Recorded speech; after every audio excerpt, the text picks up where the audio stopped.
the softer side of Zach Ham, huh? So, next on the microphone, ladies and gentlemen, is a poet who I have a great fondness for, personally. He is an alarmingly consistent poet. He doesn't really have bad days where poetry is concerned. And his work is storied and it is meaningful. And because his life is so full of life, he is one of those poets who can really grab the essence of things and put them into art that we can all appreciate and access. And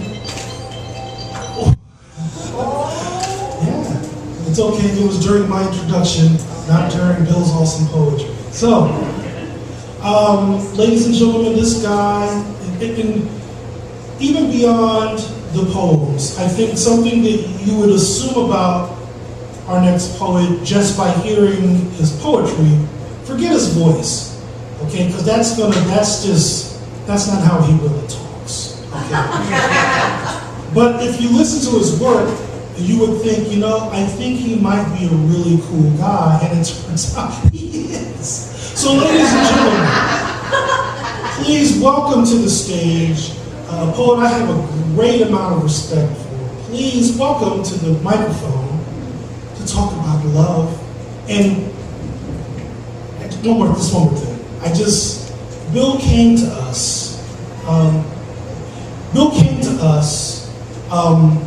Alone, right? He had been widowed, and poetry was his friend.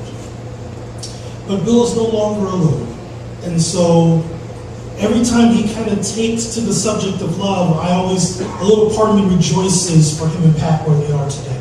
So please welcome to the stage in all of that package of love, the one, the only, Bill Hurley, ladies and gentlemen.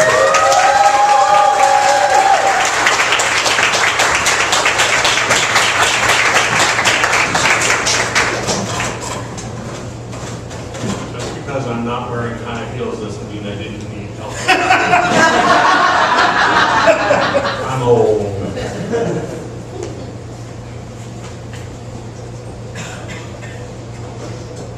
Writing love poetry has actually become very easy for me for one special reason. I'm very much in love.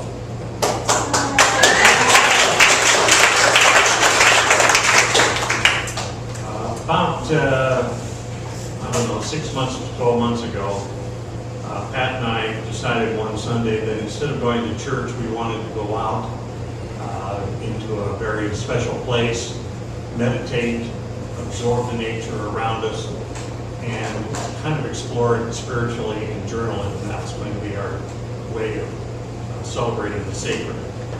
And so we went out to Dawes Arboretum, and there is a Japanese garden there with a tea house, and we took a Zen singing bowl and meditated, and then both of us wrote. When we got the assignment about writing a love poem for tonight, I was looking through the journal and I came across both of our entries that day and decided what we needed to do was to make a love poem between the two of us. So I took her entries and mine, put them together, and then she took the first draft and reworked it, and then I took her draft and reworked it together. So this is actually a poem by both Pat and myself.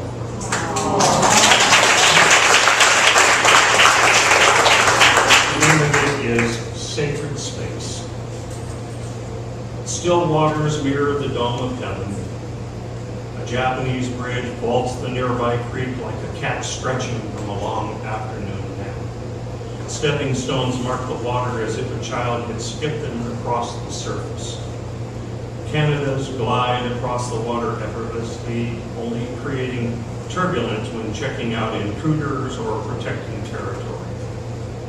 Ripples edge toward the rocky end of this sacred space under budding branches. Our own lives focus on the ripples, the small moments that direct our attention from the corner of an eye to a universe filled with meaning. in this quiet time, we feel connected to everything. Perhaps this is nature's way of defining sacredness. Here in this place, in this moment, is our altar, our sanctuary, our cathedral. Heaven is much underfoot as overhead. Why would we need to be anywhere else?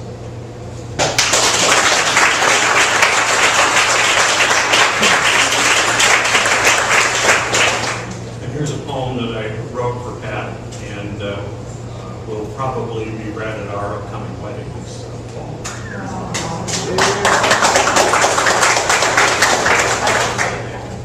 I want it all.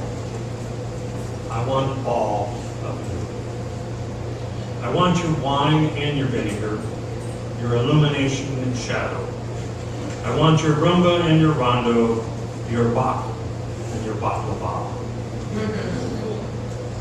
I want to walk your straightway paths and your labyrinth. I want your clouds and your sky, our hikes and your haiku.